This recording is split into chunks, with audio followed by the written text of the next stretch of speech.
comment se motiver. Se motiver. On parle souvent de motivation dans le dev perso, mais aussi de motivation dans le sport. Et c'est un truc qui est plutôt instable. J'ai envie de t'en parler pour te motiver, tout court. Te motiver à te motiver. Bref, tu auras compris le concept.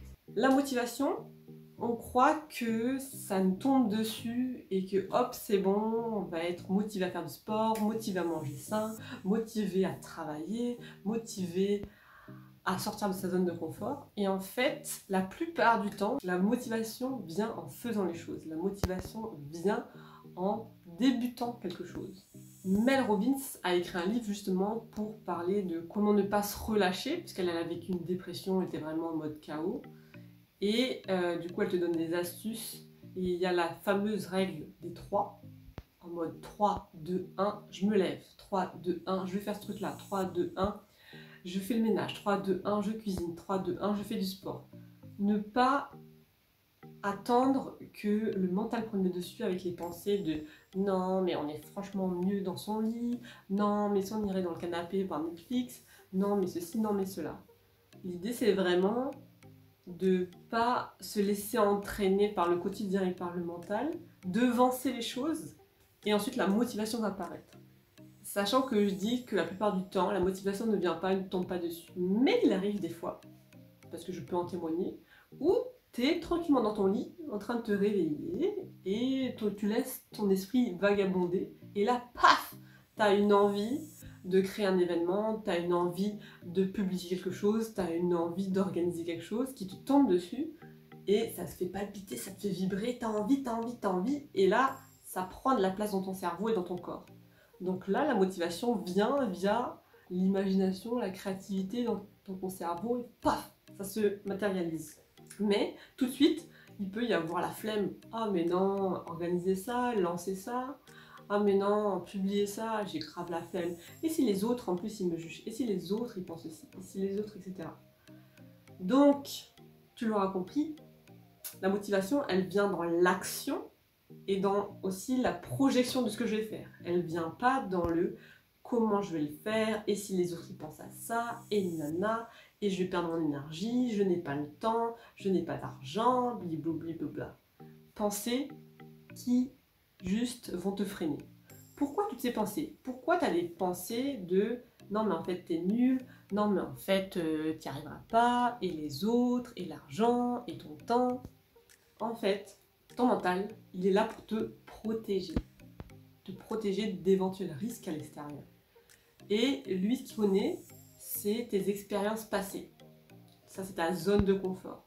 Le connu, c'est sécure, parce qu'on sait ce qui va se passer, on sait comment ça va se passer. Donc, rester à la maison, regarder Netflix, voir les mêmes personnes, c'est connu, c'est tranquille. Par contre, aller à l'inconnu, découvrir de nouvelles personnes, aller parler en public, lancer un projet, faire un live, faire une vidéo, des trucs que tu n'as jamais fait, oulala, c'est risqué, on risquerait de se foutre de ta gueule, on risquerait de te montrer du doigt, de trouver que tu es nul, etc., etc. Donc, autant ne rien faire ou faire ce que tu as l'habitude de faire, ta zone de confort. Donc, imaginons que tu as une idée de lancer quelque chose de nouveau. Waouh, j'ai trop une bonne idée, j'ai l'idée de lancer ça, je me vois bien faire ça, ce serait trop bien, nanana. Paf, le mental, il va reprendre le contrôle pour dire oh oh oh, imagine que ça se passe mal. Oh oh oh, imagine que tu perds de l'argent. Et imagine que les gens se moquent de toi, etc., etc. Pour que tu te calmes. Pour que tu dises ah mais non en fait je pense pas que ce sera super bien, je vais encore me laisser du temps pour y réfléchir plus, ou pour trouver une meilleure idée, ou pour trouver quelque chose de mieux qui sera vraiment parfait. Et là tu es dans un cercle vicieux où tu attends le truc parfait et la motivation, et quand tu as un soupçon de ça, ton mental il catch, et après t'attends et le mental il catch, et t'attends.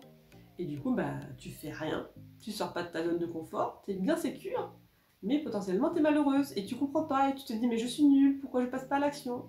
Pourquoi je trouve pas la bonne idée? The idea, pourquoi j'ose pas? Bah, en fait, c'est ton mental en fait, c'est simple. Comment sortir de ces cercles vicieux, tu vas me demander? il va falloir que tu prennes de la hauteur sur ces pensées. Imaginons que tu as envie de lancer un projet. Ouais, j'ai envie de lancer un super projet, Maëva, c'est trop cool. Nanana. Ah mais non, mais si je suis... Non mais non, je suis pas légitime. Non mais non, j'ai pas les compétences. Plus j'ai pas le temps en ce moment en fait. Là j'ai beaucoup de choses sur le feu. Ok, prise de hauteur. Est-ce que vraiment j'ai pas le temps ou est-ce que je peux pas libérer 1 heure par semaine? Est-ce que vraiment je suis pas compétente? Et est-ce que c'est... On s'en fout d'être compétent ou pas? Peut-être que je peux lancer le truc comme ça. Légitime, ça veut dire quoi légitime, franchement? Et si j'avais envie juste de tester, de lancer ça comme ça, sans attente, sans il faut que ce soit parfait, etc. Ça demande énormément de travail sur soi et d'écoute, de prendre de la hauteur, de voir ses pensées et se dire ah ouais, c'est des pensées, c'est une partie de moi qui pense ça, mais je prends de la hauteur. Ah ouais, tu veux essayer de me bloquer? Ah bon? Tu veux pas que je fasse ça? Moi je m'en fous, j'ai envie de le faire quand même. Et là, tu peux sortir de ce cercle vicieux et tu peux lancer la chose et peut-être que tu lanceras la chose imparfaitement, de façon totalement imparfaite. Et ben super, tu auras au moins fait quelque chose. Tu seras au moins lancé, tu auras osé sortir de ta zone de confort. Et du coup, qu'est-ce qui va se passer? Tu vas élargir ta zone de confort. Le connu sera plus important et du coup sera plus sécure. Donc le mental, sur ce niveau-là, il va te dire c'est bon. Le risque, c'est que tu lances quelque chose et que, consciemment ou pas, tu as des attentes. De ouais, j'aimerais qu'il y ait plein de gens pour ce truc-là, ouais, j'aimerais que les gens me disent ouais, c'est trop bien ce que tu fais, ouais, ceci, ouais, cela. Et que, du coup, tes attentes soient pas comblées. Les gens te disent pas que c'est trop cool, ou il y a personne à ton événement, ou je sais pas, tu n'arrives pas au bout de l'objectif. Intérieurement, tu seras déçu, déception. Et ton mental va garder ça en tête en mode tu te rappelles la dernière fois que tu as lancé ça comme ça au feeling alors que je t'avais dit que non. Et après tu as été déçu, après tu étais triste. Et franchement tu étais dans le mal. Donc tu ne voudras pas répéter cette mauvaise expérience. Ok? On ne fait plus jamais ça. On le raye de notre liste de zones de confort. C'est out. Donc là tu tombes dans un deuxième cercle vicieux où eh ben, tu vas plus réitérer, tu vas plus réessayer. Alors que ça se trouve, tu as lancé un truc, ou tu as fait quelque chose une fois, et ça n'a pas marché. Ça ne veut pas dire que la deuxième fois, ça va pas marcher non plus. Ou peut-être que ça va pas marcher, mais peut-être que la troisième fois, ça va marcher. En fait, le mental prend les expériences connues comme argument pour te bloquer. C'est un peu con, quoi. C'est comme un mec qui commence à draguer, il drague une première fille, ça se passe mal, il se prend un vent. Ok, il est refroidi. Qu'est-ce qu'il fait? Soit il se dit, je suis pas un dragueur, j'y arriverai jamais, les filles ne sont pas attirées par moi, c'est la merde, tant pis, je resterai du coup célibataire toute ma vie. Ou il se dit, bah non, je vais réessayer, j'ai envie de réessayer, je vais tenter, je vais m'améliorer en fait. Je vais regarder première fois, qu'est-ce qui s'est passé, pourquoi ça s'est mal passé, et je vais modifier ça. Et peut-être que j'aurai une autre approche pour draguer une fille. Et puis hop, ça marche toujours pas. Merde alors, qu'est-ce que j'ai fait? Qu'est-ce que je peux apprendre? En mode apprentissage et pas en mode il faut absolument que je réussisse sinon je suis nulle quoi. Donc voilà. Pour résumer tout ce que je viens de dire, si tu as envie d'être motivé, n'attends pas. Fais les choses, ose les choses, mets-toi en mouvement. Genre en général, c'est quand on commence à faire du sport que là la motivation elle vient. Donc dis-toi, aujourd'hui, je fais du sport pendant 5 minutes. Et tu vas voir que peut-être tu auras envie de faire... Tu auras peut-être envie d'étirer ces 5 minutes à 10, 15, 20. Aujourd'hui, je vais lire 5 minutes. Et peut-être que tu vas lire 10, 15, 20 minutes. Aujourd'hui, je vais manger un petit peu sain et un petit peu fat. Et peut-être que demain, j'aurai envie de manger un peu plus sain. Peut-être qu'aujourd'hui, j'ai envie de publier sur les réseaux sociaux. J'ai envie de lancer un projet. Mais au lieu de laisser un gros projet, je vais lancer un petit projet. L'idée, c'est vraiment de débuter avec quelque chose et de voir que ça crée de la motivation chez toi. Le deuxième cas, c'est s'il y a eu la motivation qui te tombe dessus comme ça, et que tu as une idée que tu as envie de faire, attends pas que le mental vienne polluer avec ses pensées, etc.